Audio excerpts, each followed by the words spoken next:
বন্ধুরা, আপনারা যারা দীঘা বেড়াতে আসার পরিকল্পনা করছেন এবং দীঘাতে থাকার জন্য একটা ফ্যামিলি ফ্রেন্ডলি হোটেলের খোঁজ করছেন, তাহলে আজকের ভিডিওটা আপনার জন্য। কারণ আজকে আমি দীঘাতে, ঠিকানা এটা নিউ দীঘা, নিউ দীঘাতে এমন একটা রিসর্টের খোঁজ আপনাদের দিতে চলেছি, যে রিসর্টটি আপনারা ফ্যামিলি নিয়ে নিশ্চিন্তে থাকতে পারবেন। সেই রিসর্টটি হলো যারা রিজেন্সি। এই যারা রিজেন্সি ভেতরটা খুবই সুন্দর করে সাজানো এবং এটা খুবই ফ্যামিলি ফ্রেন্ডলি। এই রিসর্টের কথাটা কিন্তু ভেবে দেখতে পারেন থাকার জন্য। তাহলে বন্ধুরা চলুন এই রিসর্টের ভেতরে গিয়ে সমস্ত তথ্য জেনে নিয়ে আপনাদেরকে জানাচ্ছি। তাহলে আর কি, চলুন বন্ধুরা ভিডিওটা শুরু করা যাক।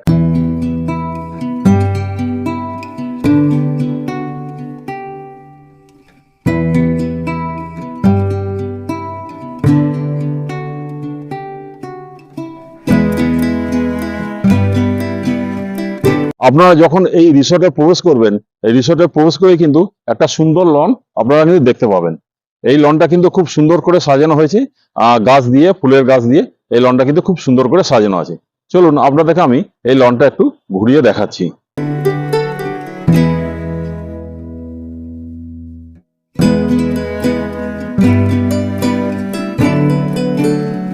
এই লনে কিন্তু অনেক চেয়ার পাতা আছে, যে চেয়ারগুলোতে বসে আপনারা আপনাদের প্রিয়জনের সঙ্গে গল্প আড্ডা মারতে পারবেন।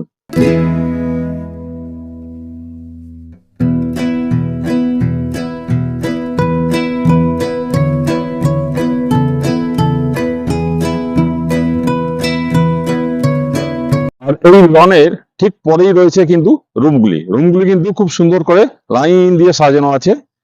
এই রুমগুলো কিন্তু ঠিক লন এর পরেই, আপনারা রুম থেকে বেরিয়ে কিন্তু এই লন দেখতে পাবেন। আর আপনাদের সঙ্গে যদি কেউ এমন থাকে যার হাঁটুতে ব্যথা আছে, যার সিঁড়ি ভেঙে উঠতে অসুবিধা হয়, তাদের জন্য কিন্তু এই রিসর্টটি খুবই উপযুক্ত। কারণ এই রিসর্টের প্রত্যেকটি ঘর হচ্ছে গ্রাউন্ডে, কোনো সিঁড়ি ভেঙে ওপরে উঠতে হবে না। যারা রিজেন্সির 105 নম্বর রুমটা ভেতরে যাব, গিয়ে আপনাদের দেখাবো এই রুমটা কিরকম। তাহলে বন্ধুরা চলুন রুমের ভেতরে যাওয়া যাক। এই হচ্ছে 105 নম্বর রুম। 105 নম্বর রুমটা কিন্তু যথেষ্ট বড়। দেখুন কত বড়, দেখুন রুম। আর রুমের মেঝেটাও দেখুন খুব সুন্দর, পরিষ্কার পরিচ্ছন্ন। এখানে একটা বসার সোফা রয়েছে, আর ঠিক তার পাশেই রয়েছে বেড। দেখুন বেডটা কিন্তু যথেষ্ট বড়, আর তিনজন অনায়াসে ভালোভাবে শুতে পারবেন। আর বেডের ঠিক পাশেই রয়েছে কিন্তু একটা চার্জিং পয়েন্ট, আপনারা এখানে মোবাইল রাখতে পারবেন। এই রুমে এসি আছে। বেডের এই দিকেও রয়েছে কিন্তু জিনিসপত্র রাখা এবং চার্জিং পয়েন্ট। এই ফ্যান,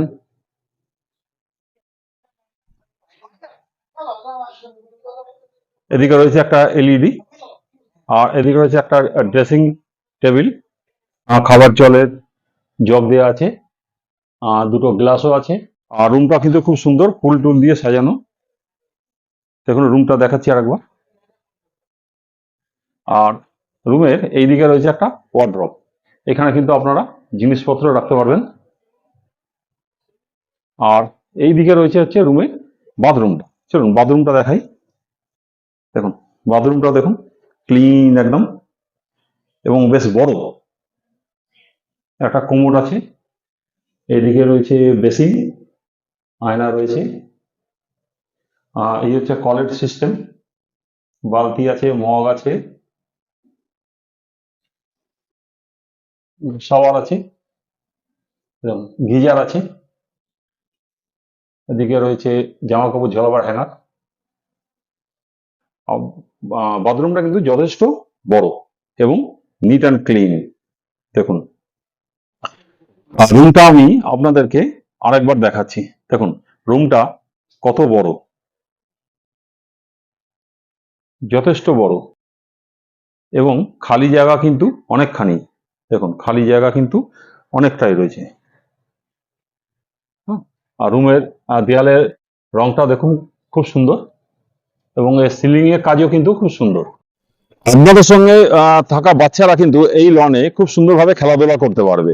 লনটা কিন্তু বাচ্চাদের খেলার জন্য খুবই উপযুক্ত। আর এই লনের পাশেই রয়েছে কিন্তু একটা দোলনা, যে দোলনায় আপনাদের বাচ্চারা কিন্তু চড়তে পারবে। আপনারা এই রিসোর্টে কিন্তু আপনাদের পোষ্য নিয়ে আসতে পারবেন না, কারণ এই রিসোর্টটি পোষ্যদেরকে অ্যালাউ করা হয় না। স্যার, আপনার নাম? আমার নাম শফিকুল ভাই। আচ্ছা আচ্ছা, আপনাদের এখানে কতগুলো রুম আছে? আমাদের এখানে 10টা রুম আছে। 10টা রুম আছে। 10টা রুম সব ডিলাক্স কোয়ালিটি। আচ্ছা, সবগুলো হচ্ছে ডিলাক্স এবং AC room. AC. AC room. আচ্ছা, আপনাদের এখানে দুর্গাপুজো বা দোল বা অন্যান্য সময় যেগুলো পিক আওয়ার্সে তো হোটেল ভাড়া বেশ খানিকটা বেড়ে যায়। আমাদের রিজনেবল থাকে, অন্যান্য হোটেল থেকে আমাদের রুম ভাড়া অনেক কম থাকে। কম থাকে। হ্যাঁ। আচ্ছা, আপনাদের কি সারা বছর একই ভাড়া থাকে না কম বেশি? না, এর দিকটা আপ ডাউন করে, যেভাবে অন্য হোটেলগুলো আপ ডাউন করে আমরা তার থেকে অনেক কমে আমরা রুম দিই। আজকের একটা আমি উদাহরণ দিচ্ছি, আজকের আমরা অন্যান্য সাইডে রুম ভাড়া প্রায় 3,000 3,500 টাকা করে, সেখানে আমরা 2550 টাকা করে আমাদের এসি ডিলাক্স। আচ্ছা আচ্ছা, বন্ধুরা, বর্তমানে গতকালকে যে রেটটা ছিল সেটা হচ্ছে 2500 টাকা পার রুম। কিন্তু আপনাদের স্ক্রিনে আমি নাম্বার দিয়ে দিচ্ছি, এই নাম্বার দেখে আপনারা ফোন করে যখন আপনারা আসবেন তখন কিন্তু জেনে নেবেন যে তখন কি ভাড়া চলছে, কারণ ভাড়া সবসময় আপ ডাউন করে। পুজোর সময় বা দোলের সময় বা নতুন বছরে এই সময় কিন্তু ভাড়াটা একটু বেড়ে যায়। কতটা বেড়ে যায় তো বলা যায় না আগে থেকে, আপনারা ফোন করে প্লিজ জেনে নিন। আপনাদের রুম সার্ভিস কিরকম আছে, কতক্ষণ ধরে আছে? আমাদের রুম সার্ভিস আপনি সকাল থেকে 3টে পর্যন্ত পাবেন। আচ্ছা, 3টে থেকে 5টার মধ্যে ব্রেক টাইম, আর 5টা থেকে রাত 10:30 পর্যন্ত আপনার রুম সার্ভিস পাবেন। যদি এখানে কারেন্ট চলে যায় তাহলে কি ডিজেল ব্যবস্থা, 24 আওয়ার্স ইলেকট্রিকের ব্যবস্থা আছে। করা আছে? আপনাদের এখানে কি ফ্রি পার্কিং জন্য আছে, যদি কেউ গাড়ি নিয়ে আসে? পুরো এরিয়াটাই আমার পার্কিং জন্য। আচ্ছা, পুরো পার্কিংটাই আমাদের। আমার অন্য হোটেলের পার্কিং আমাদের এতেই করে, আমাদের হোটেলেই করে। এই সিঁড়ি দিয়ে আপনারা উপরে চলে গেলেই ওই পথটায় আছে একটা গ্যালারি আছে। বন্ধুরা, আপনারা যারা আমার চ্যানেলের রেফারেন্স দিয়ে এই যারা রেজেন্সি বুকিং করবেন তারা একটি আকর্ষণীয় ছাড় পাবেন।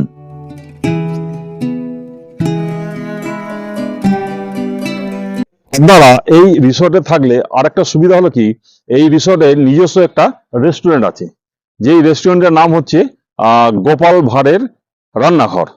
এই রিসোর্টে থাকলে আপনারা কিন্তু খুব সহজেই এখানে খাওয়া দাওয়া করতে পারবেন, কিংবা আপনারা যদি ঘরে বসে খাবার চান তাহলে এই গোপাল ভাঁড়ের রান্নাঘরে ফোনে অর্ডার দিয়ে দিলেই ওনারা কিন্তু খাবার আপনাদের রুমে পাঠিয়ে দেবেন। আপনারা কিন্তু রুমে বসেই খাবার পেয়ে যাবেন। আপনাদের তো নিজস্ব রেস্টুরেন্ট আছে? রেস্টুরেন্ট গোপাল ভাঁড়ের রান্নাঘর। আচ্ছা, এই রেস্টুরেন্টে যদি থেকে কেউ যদি রুম থেকে খাবার চায় তাহলে কি রুমে পৌঁছে দেওয়ার ব্যবস্থা আছে? রুমে পৌঁছে দেওয়ার জন্য ব্যবস্থা আছে। এই হচ্ছে যারা এজেন্সি, আর এই যারা এজেন্সির ঠিক পাশেই হচ্ছে গোপাল ভাঁড়ের রান্নাঘর। আপনাদের খাবার প্রয়োজন হলে কিন্তু এখানে চলে আসতে পারেন।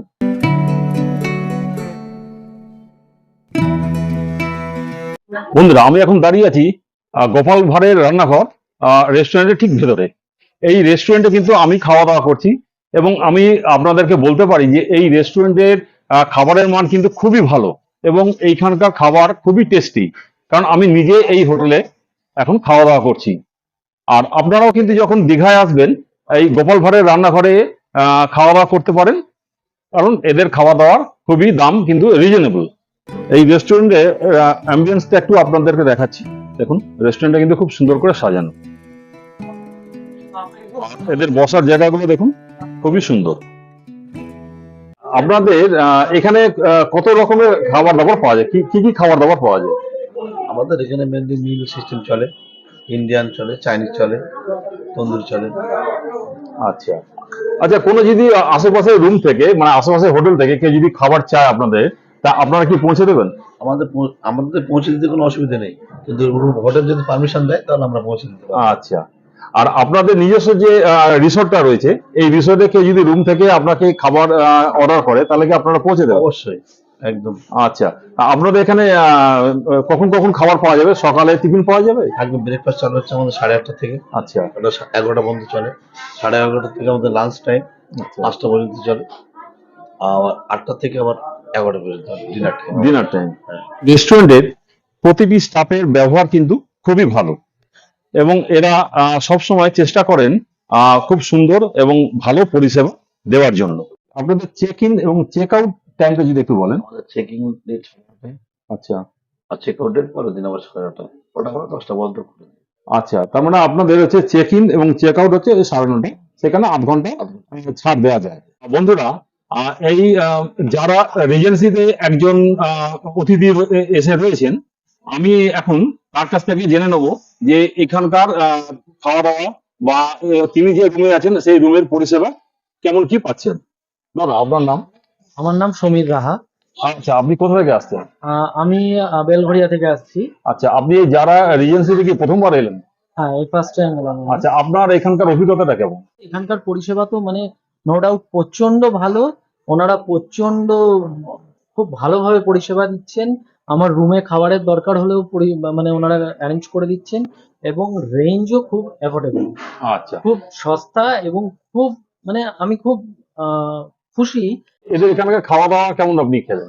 খুব ভালো, একদম বাড়ির মতন খাওয়া দাওয়া, অতিরিক্ত রিচ না, খুব ভালো, এবং খেয়ে কোনো রকম গ্যাস বা অম্বলের কোনো ব্যাপার নেই। একদম বাড়িতে আমরা যেমন নর্মাল খাই তেমনই রান্নাবান্না। দাদাকে অশেষ ধন্যবাদ, তার ব্যস্ত সময় থেকে কিছুটা সময় আমায় দিলেন, তার জন্য ওনাকে আমি আরেকবার ধন্যবাদ জানাই। আর কলকাতা থেকে যদি কেউ বুকিং করতে চায় তাহলে কিভাবে বুকিং করবে?